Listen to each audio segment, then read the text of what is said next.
바리새파 사람들이 율법 중 가장 중요한 율법이 무엇인가 하고 예수님께 물었을 때 예수님은 하나님을 사랑하라, 이웃을 사랑하라 말씀하셨습니다.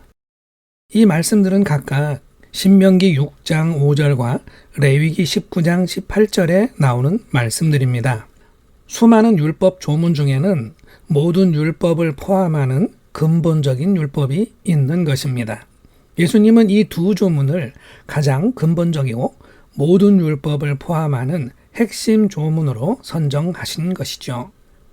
온 율법과 선지자의 가르침이 하나님과 이웃을 사랑하라는 말씀 속에 다 들어있다고 하면 율법들과 선지자의 교훈들은 사랑의 실질적인 내용을 이루는 것입니다. 그러므로 하나님을 사랑하는 방법이 궁금하다면 율법을 보면 됩니다. 이웃을 내 몸처럼 사랑하는 방법 또한 율법을 배워서 행하면 됩니다. 율법은 사람을 힘들게 통제하는 구속수단이 아닙니다. 처음부터 사랑의 방편으로 하나님께서 율법을 주신 것입니다. 하나님의 백성이 우상 숭배를 하지 않는 것, 우상에서 절하지 않는 것, 하나님의 이름을 함부로 부르지 않는 것은 하나님에 대한 사랑 때문이지 율법이 금하기 때문이 아니라는 것입니다. 이것은 율법을 행한다는 것이 어떤 것인지를 잘 보여줍니다. 내심에 사랑하고자 하는 의지가 있다면 율법을 행하는 데 큰 어려움을 겪지 않습니다. 반대로 사랑하는 마음은 없고 법적 책임감만 있다면 율법을 행하는 것은 큰 난관에 봉착하게 됩니다.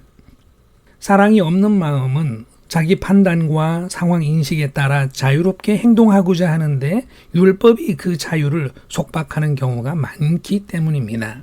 율법을 기억하고 율법을 지키려고 노력하는 것은 그 자체로 사랑의 행위입니다.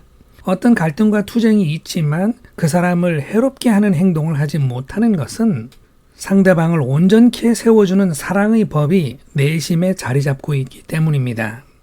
하나님의 율법 말고도 모든 사회와 집단과 조직에는 법이 있습니다. 그 법은 집단의 질서와 안전을 위협하는 요소들을 제거하고 또 그러한 위협들을 미연에 방지하고자 하는 삶의 기준들입니다. 그런데 그러한 법적 질서를 세우는 이유가 피차 서로 안전하고자 하기 때문입니다.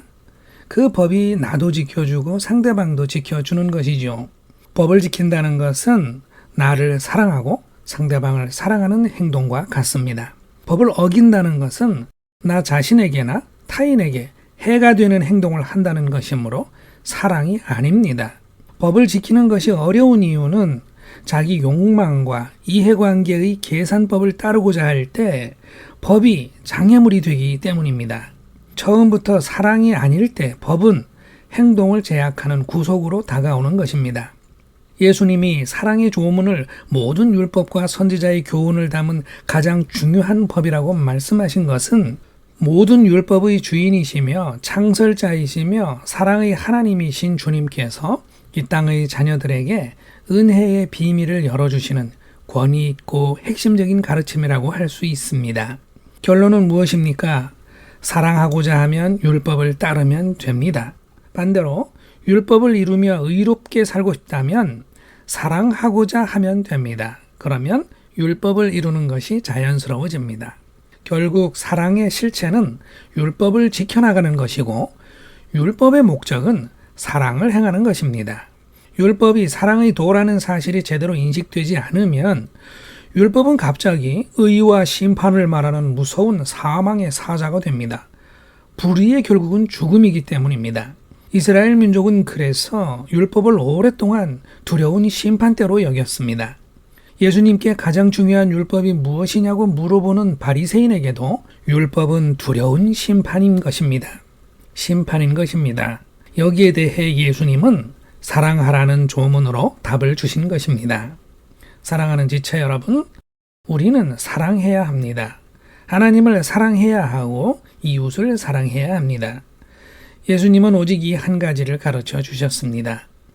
사랑으로 율법을 이룰 수 있고 또 율법이 다름 아닌 사랑의 방편이라는 사실을 배우는 것은 인생의 도를 알아가는 큰 축복입니다.